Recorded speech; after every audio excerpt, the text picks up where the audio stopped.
Gordon was cross. Why should Henry have a new shape? He grumbled. A shape good enough for me is good enough for him. He goes gallivanting off to Crewe, leaving us to do his work, and comes back saying how happy he feels. It's disgraceful. And there's another thing. Henry whistles too much. No respectable engine ever whistles loudly at stations. It isn't wrong, but we just don't do it. Poor Henry didn't feel happy anymore. Never mind, Whispered Percy. I'm glad you're home again.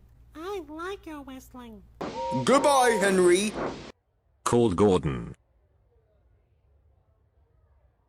We are glad to have you with us again, but be sure to remember what I said about whistling.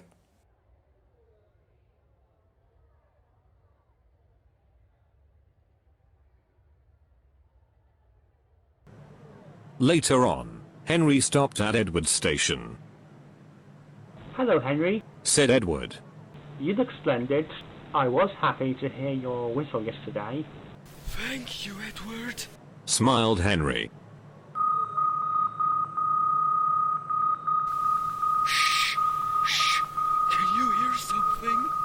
It sounds like Gordon. Said Edward. It is Gordon. But Gordon never whistles like that. It was Gordon. He came rushing down the hill at a tremendous rate. He didn't look at Henry, and he didn't look at Edward. He screamed straight through the station and disappeared.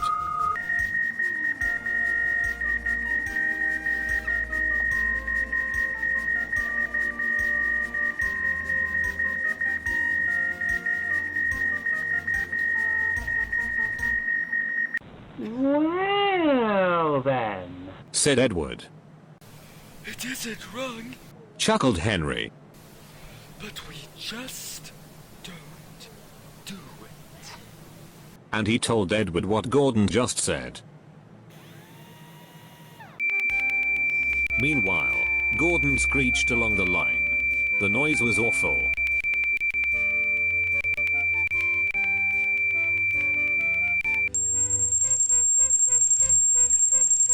At a big station, porters and passengers held their ears. The fat controller held his ears too. Take them away He bellowed. and stop that noise.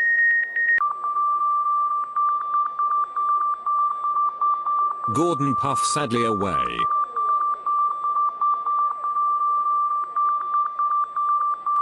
But he couldn't stop whistling till two fitters climbed up and knocked his whistle valve into place.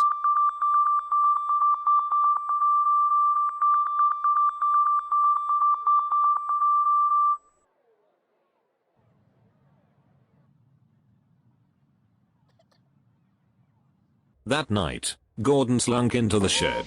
He was glad it was empty.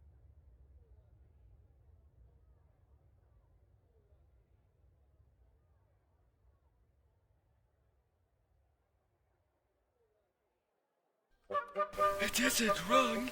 Murmured Henry to no one in particular. Bobby, just don't do it. No one mentioned whistles. On Saturday morning, Henry was enjoying himself. I feel so well. He sang. Trickety trock, hummed his coaches. Then he saw some boys on the bridge. Peep, hello. He whistled cheerfully. Oh, he called.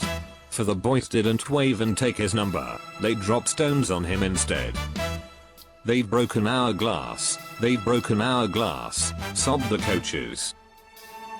No one was hurt, but the passengers were cross. Call the police. No, said the driver, leave it to Henry and me. What will you do, they asked. Can you keep a secret? Yes, well then, said the driver, Henry is going to sneeze at those boys.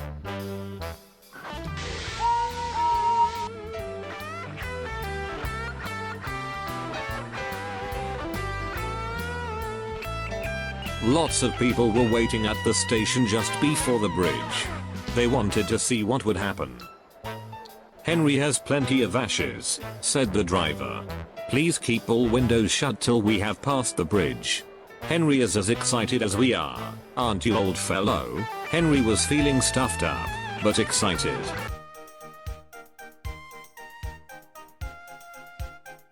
Soon they saw the boys, and they all have stones. Are you ready?